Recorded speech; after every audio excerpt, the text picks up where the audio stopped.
যুদ্ধের শুরুর দিকে ইরানের অভ্যন্তরীণ পরিস্থিতি সম্পর্কে মুখ খুললেন দেশটির পররাষ্ট্রমন্ত্রী আব্বাস আরাকচি। ফেব্রুয়ারির শেষ দিনে আমেরিকা ইসরায়েলের আকস্মিক হামলার পর দেশটির শীর্ষ নেতৃত্বের অবস্থা, যুদ্ধকালীন সিদ্ধান্ত আর শত্রুদের মোকাবিলায় ইরানের দৃঢ়তার কথা তুলে ধরেন তিনি।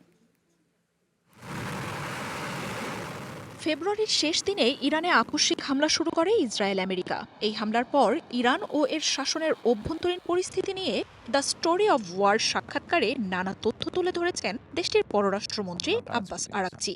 জানান, যুদ্ধের প্রথম কয়েকদিন পুরোপুরি যোগাযোগ বিচ্ছিন্ন ছিল শীর্ষ নেতৃত্ব। আমি সেখান থেকে পররাষ্ট্র মন্ত্রণালয়ে আসি। 3 দিনের মতো আমরা সবকিছু থেকে একদম যোগাযোগ বিচ্ছিন্ন ছিলাম। আমরা শুধু এটা জানার চেষ্টা করছিলাম কে বেঁচে আছেন আর কে শহীদ হয়েছেন। 6 দিন পর আমাদের সবার মধ্যে গোপন জায়গায় প্রথম বৈঠকটি হয়। তবে আমেরিকা ইসরায়েলের কোনো পরিকল্পনাই ইরানকে দমাতে পারেনি। যুদ্ধ শুরুর কয়েক ঘন্টার মধ্যেই ওয়াশিংটন তেল আবিবকে চমকে দিয়ে মধ্যপ্রাচ্যের দেশগুলোতে ব্যাপক পাল্টা আঘাত শুরু করে আইআরজিসি। নিহত হলে করণীয় ও যুদ্ধ পরিস্থিতির জন্য ইরানের সাবেক সর্বোচ্চ নেতা আয়াতুল্লাহ খামেনি আগেই সব নির্দেশনা দিয়ে রেখেছিল বলে জানান আরাকচি।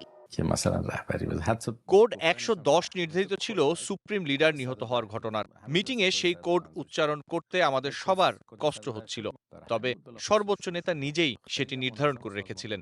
এমনটা হলে পাল্টা কি পদক্ষেপ তাও সুনির্দিষ্ট ছিল।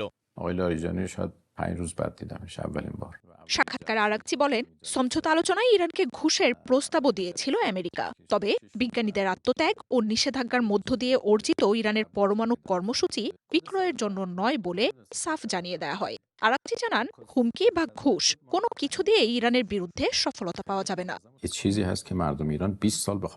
আমাদের ঘুষ বা হুমকিতে দমানো ঠেকানো সম্ভব নয়। তারা আমাদের পরমাণু কর্মসূচি ত্যাগের বিনিময়ে এটা সেটা অনেক কিছু দেয়ার কথা বলেছিল।